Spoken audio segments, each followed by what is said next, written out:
फटाक खबरें 30 सेकंड में। डाउनलोड कीजिए तक ऐप, लिंक डिस्क्रिप्शन बॉक्स में। यही वो फैक्ट्री है जहां पर रविवार के अहले सुबह करीब 10 बजे के आसपास बॉयलर ब्लास्ट हुआ था। आप देख सकते हैं किस तरह से मातमी सन्नाटा पसरा हुआ है। 7 लोगों की दर्दनाक मौत हो गई इस हादसे में। चारों ओर मलबा पसरा हुआ है और जो हालात थे, जो प्रत्यक्षदर्शी उस समय जो कर्मचारी थे, उनसे जब हमने बात की तो अस्पताल में उन्होंने जैसे जानकारी दी कि बड़ा ही भयावह मंजर हो गया था। सबसे पहले वो लोग बाहर भागे थे और इसके बाद जो बाहर थे वो बाहर भागे, फिर शांत हुआ तो आए, और जो इस मलबे में फंस गए थे वो रेस्क्यू के लिए तड़प रहे थे, मलबे से दबे हुए थे।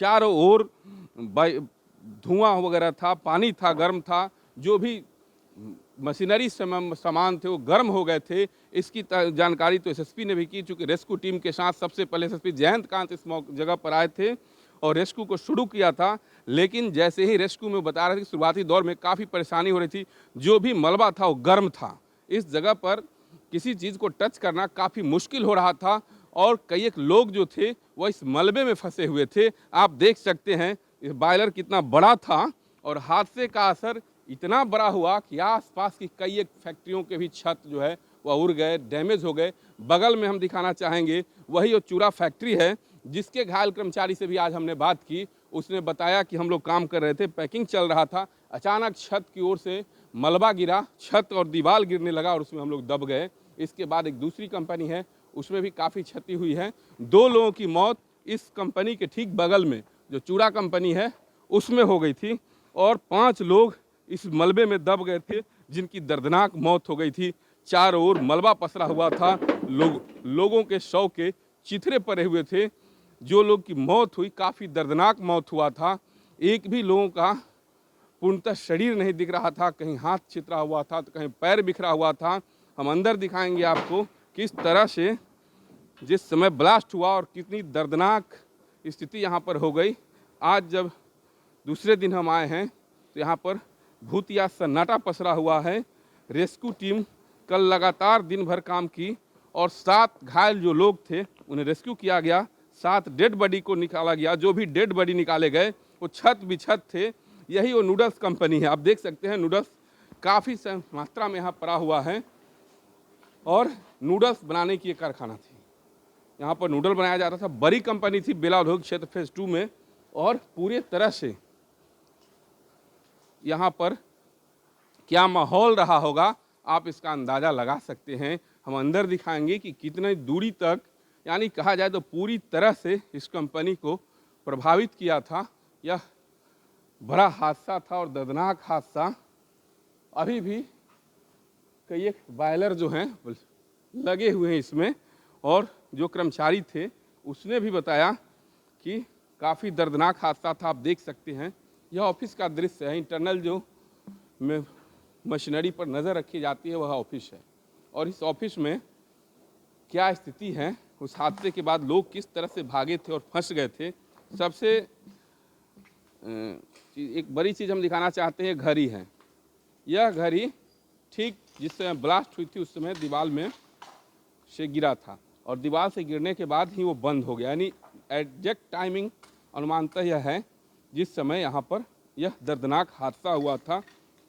9:54 उसमें दिख रहा है, उसी समय घड़ी ज़मीन पर गिरी और वो बंद हो गई थी। आप देख सकते हैं यह इंटरनल काफ़ी दूर है, ब्लास्ट वाली जगह से काफ़ी दूर है, लेकिन यहाँ का भी जो दृश्य है वह भयावह है। चारों ओर इसमें लोग फंस गए थे, हालांकि इसमें से लोग भाग के किसी तरह जान बचाए, लेकिन जो ब्लास्ट वाली जगह है वह आज भी मंजर उसी तरह का है, पूर्णतः सन्नाटा पसरा हुआ है और इसी मलबे से कल लोग फंसे हुए थे। 7 लोग रेस्क्यू किए गए थे, 5 लोगों की इसी मलबे में दबने से दर्दनाक मौत हो गई थी और 2 लोग बगल वाले कंपनी में फंस गए थे, मलबे से दब गए थे। आप देख सकते हैं किस तरह का मलबा है और जो लोग बाहर के कर्मचारी थे जो रेस्ट हाउस में थे वे लोग भी हादसे सुनकर के बाहर गए और इसके बाद जो है यहाँ आए। ये कंबल वगैरह है, इसी में डेड बॉडी को जैसे तैसे निकाला गया। नूडल्स वाली पॉलीथीन है जिसमें नूडल्स पैक करने के बाद रखा जाता है और उसे बाहर दिए जाते हैं। इस नूडल्स वाली पॉलीथीन में इन लोगों के छत बिछत शव को रेस्क्यू टीम और स्थानीय लोगों की मदद से निकाला गया और उसे अस्पताल भिजवाया गया। आप देख सकते हैं काफ़ी भयावह स्थिति है यहाँ पर। हम बाहर चलेंगे और उस रेस्ट हाउस को दिखाएंगे जिस रेस्ट हाउस में जो कर्मचारी काम नहीं कर रहे थे, जिनका ऑफ था, वो थे। और उस रेस्ट हाउस में इस ब्लास्ट के बाद सबसे पहले वो लोग बाहर निकल के भागे। रास्ता तक नहीं है, किसी तरह से यदि कोई निकलना भी चाहे तो इतना कम समय था कि संभलने का भी मौका नहीं मिला। काफ़ी ज़्यादा ब्लास्ट था और उसका प्रभाव इतना असर था। आप देख सकते हैं यही वो रेस्ट हाउस है जिस रेस्ट हाउस में कर्मचारी जिनका ऑफ रहता है वो रहते हैं।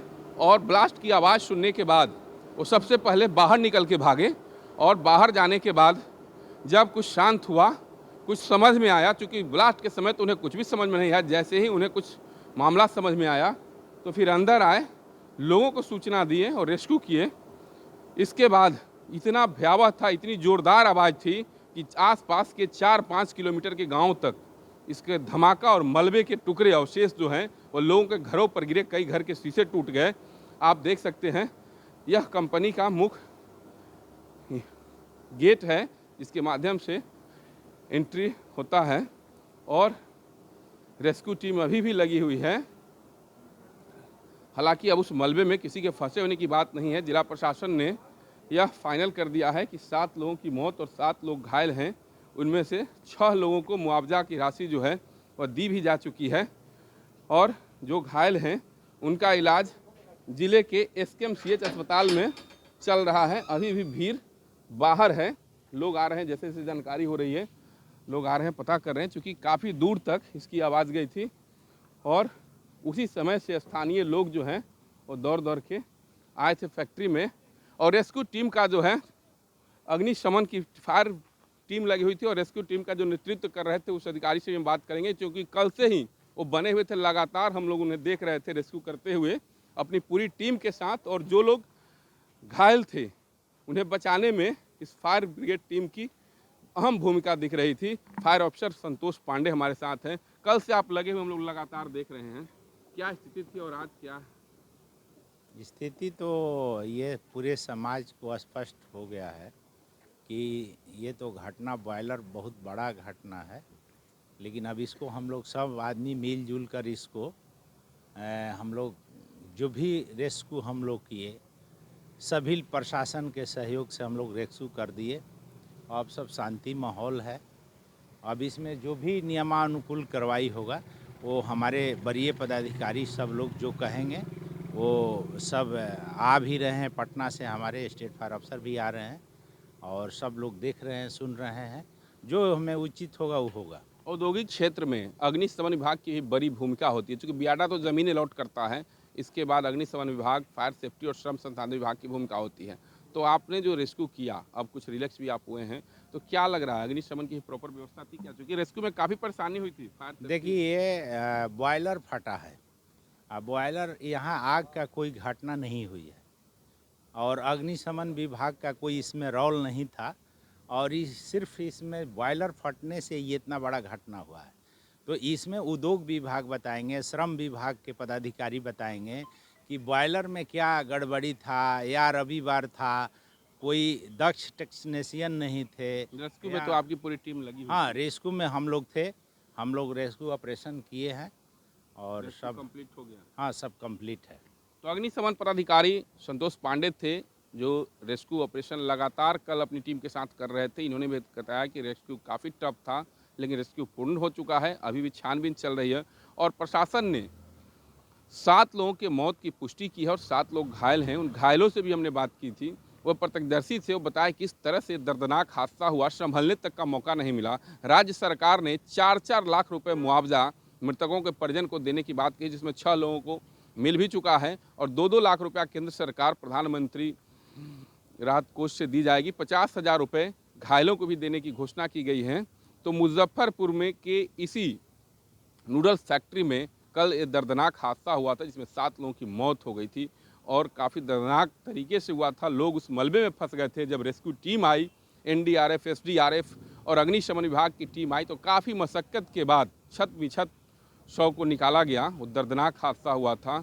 यहाँ का मंजर आज पूरी तरह से भूतिया सन्नाटा छाया हुआ है। आज भी रेस्क्यू और जांच छानबीन जारी है।